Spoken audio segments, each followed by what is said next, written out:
정부가 서울 집값을 잡기 위해 3기 신도시 카드를 빼들었지만 후폭풍이 만만치 않습니다. 1기와 2기 신도시 주민들이 사망 선고와 다름없다며 집단 행동에 나섰는데요. 왜 이렇게 반발하는지 기자들과 얘기 나눠보겠습니다.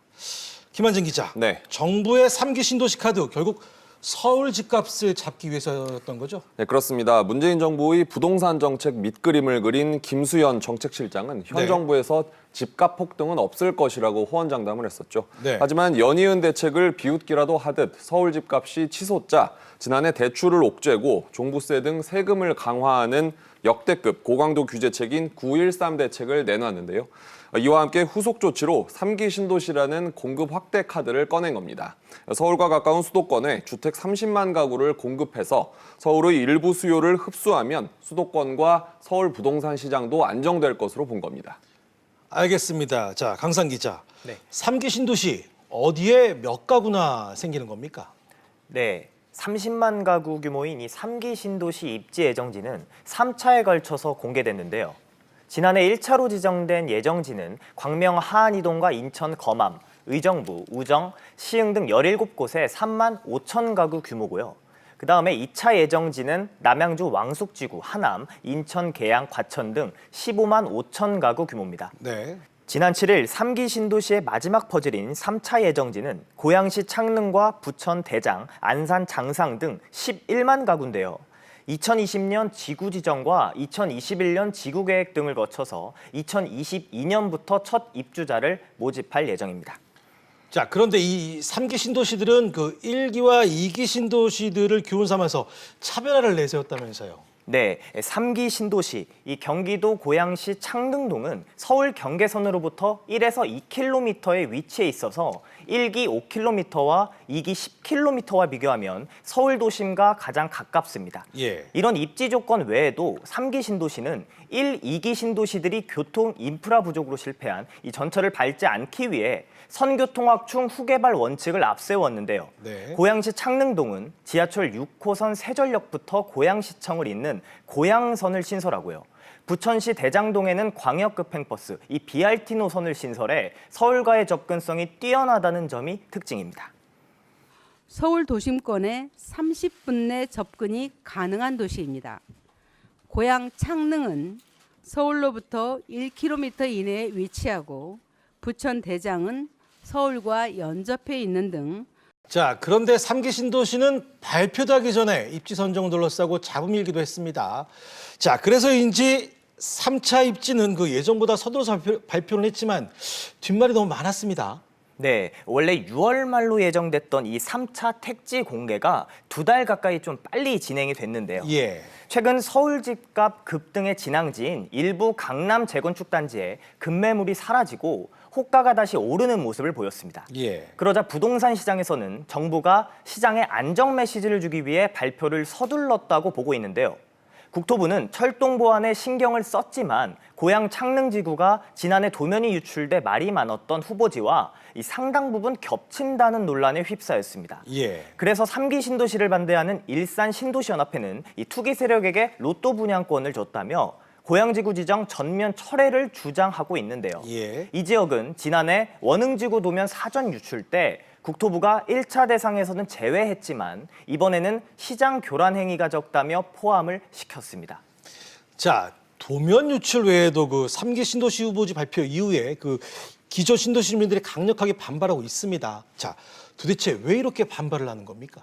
네, 이 교통 등 좀 기반 시설이 부족한 상황에서 네. 서울 도심 진입 30분 거리인 3기 신도시가 들어서면 이 교통난과 주거 환경 악화가 불가피하다는 건데요. 예. 3기 고양 창릉지구가 이 발표된 지난 7일 청와대 국민청원 게시판에는 인근 1기 신도시인 일산 주민들이 이 3기 신도시 고양 지정은 일산 신도시의 사망 선고다, 대책을 요구한다는 글을 올렸습니다. 네. 이 청원에는 23일 현재 18,000명이 찬성을 했는데요. 청원에 이어 일산 주민들은 3기 신도시 반대 촛불도 들었는데 이후 파주 운정, 검단 등 2기 신도시 주민들도 가세하면서 3기 신도시 반대 시위가 확산되는 모양새입니다. 네. 이들이 반대 목소리를 높이는 이유 들어보시죠. 25년 동안 거주해 왔던 일산 그 시민들은 앞날이 더욱 불안해지고 거기다가 가격이 하향으로 움직이는 지금 움직임이 눈에 보이기 때문에 그 불안감은 뭐 엄청 증폭되고 있습니다. 베드타운화된 2기 신도시를 그대로 놔두고 정부가 이제 3기 신도시를 지정해서 저희 2기 신도시 주민들은 이제 사망 선고를 받았다는 그런 분위기가 팽배해 있고 아직 터도 닦지 않은 상태인데 지금 이런 상태에서 3기 신도시 발표를 하게 되면 분양이 될까요? 파주 이 운정 신도시는 공동화가 되고 슬럼화가 된다는 건 누구나 다 알고 있을 거예요. 미분양과 슬럼화를 우려하고 있는데요. 이렇게 되면 집값 하락은 당연한 것 같습니다.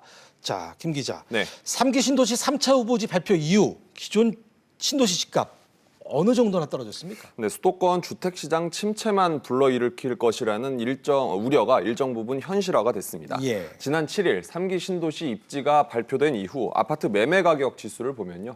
약 열흘 만에 일산 동구와 서구, 파주시 그리고 인천 서구 등은 3기 신도시와 가까운 1기와 2기 신도시 집값은 모두 0.1에서 0.2포인트가량 떨어졌습니다. 예. 특히 창릉지구 주변인 고양시의 집값은 이달 첫 주 마이너스 0.07%에서 둘째 주 마이너스 0.11%로 낙폭이 더 커졌는데요. 이달 둘째 주 일산 서구의 집값은 지난 2018년 8월 이후 가장 큰 하락폭인 마이너스 0.19%를 기록하기도 했습니다. 네. 반면 지난 17일 기준 서울 재건축 아파트 매매가는 일주일 전보다 0.02% 오르면서 지난해 11월 이후 처음으로 5주 연속 상승세를 이어갔습니다.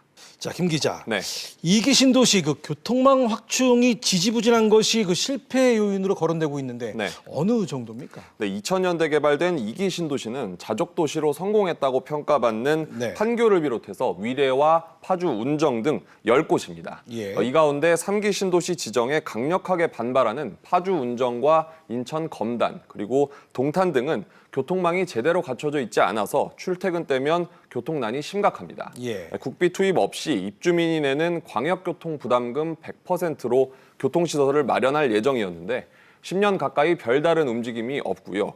또 운정신도시도 수도권 광역 급행철도 GTX 건설과 지하철 3호선 연장 등 지난 2006년 분양 당시 계획으로 내놨던 교통 대책들이 지지부진한 상황입니다. 네. 이런 상황인데 정부가 교통망을 잘 갖춘 3기 신도시를 발표하니까 강력하게 반발하고 있는 거죠. 자, 알겠습니다. 처음 약속했던 그 교통 대책이 지지부진하다 보니 그 미분양 물량도 고민일 텐데 네. 이에 대한 정부 입장은 뭡니까? 네, 운정신도시는 3지구 건설 사업으로 오는 2020년까지 32,400채가, 그리고 네. 검단신도시는 2023년까지 74,700채가 추가로 공급될 예정입니다. 하지만 입지 조건이 더 좋은 3기 신도시를 기다리는 대기 수요 때문에 미분양 우려가 커지고 있는데요. 그런데도 정부는 3기 신도시 분양은 오는 2022년 이후에 본격적으로 시작이 되기 때문에 별 영향이 없을 것이라면서 선을 그었습니다. 네. 그러면서 대도시권 광역교통위원회가 내년 상반기까지 2기 신도시 교통대책을 마련할 것이라고 밝혔습니다. 하지만 그 2기 신도시 주민들의 불만과 우려는 여전한데 네. 구체적인 요구사항이 뭔가요? 네, 일단 교통망 확충이 시급하다는 목소리가 높습니다. 네. 자유로의 극심한 정체 등 서울로 진입하는 도로교통 악화 문제에 대한 근본적인 해결책이 필요하고 또 지하철 3호선 연장과 GTX 착공 등이 더 이상 시간을 끌어서는 안 된다는 지적과 함께 자족도시 기능 회복을 위한 기업 유치도 주문했습니다. 철도 3호선이나 GTX도 조기 착공해가지고 개통시킨다는 그런 내용들, 좀 약속을 한 거를 좀 조속히 진행시켜달라. 대규모 이제 테크노밸리가 들어오면 아무래도 자족 기능을 살 수 있는 도시가 될 것 같습니다. 알겠습니다. 기존 신도시 주민들이 집값 하락할 것을 우려해서 반대를 하는 것이고 한편에서는 지역 이기주의다 이런 비판도 나오고 있는데요. 자, 강 기자, 이런 비판의 목소리 어떻게 봐야 될까요? 네, 일각에서는 지역 이기주의가 아니냐 이런 지적도 나오고 있지만 한편으로는 기존 신도시 주민들의 반발도 이해가 간다는 지적인데요. 예. 1, 2기 신도시들이 정부의 개발 계획이 마무리되지 않은 상황에서 3기 신도시 계획을 발표를 하면 집값 하락 우려와 함께 반발을 불러일으킬 만하다는 겁니다. 그런 부분이 이제 해결이 안 된 상태에서 3기 신도시에다가 미리 교통망에 대한 확정적인 계획을 발표했기 때문에 2기 신도시에는 박탈감을 느낄 수밖에 없어요. 새로운 더 나은 환경의 주택이 공급이 되면 집값의 하방 압력이 당연히 오죠. 자, 집값 하락 우려 어느 정도는 이해는 하지만 정부가 이런 부분까지 염두에 두고 신도시를 개발할 수는 없는 거 아닙니까? 네, 전문가들도 명쾌한 답을 내리기는 좀 어렵다는 입장인데요. 네. 하지만 서울보다 상대적으로 저렴한 수도권에 내 집을 마련하는 이 수요를 고려하면 이 신도시 건설을 추진하는 건 맞지만 지역 주민들 반발 때문에 이 지정을 철회해야 된다는 것은 좀 문제라는 겁니다. 예. 따라서 이 기존 신도시 주민들의 요구 사항을 잘 듣고 보완책을 마련하다는 것이 시급하다는 지적이 나옵니다.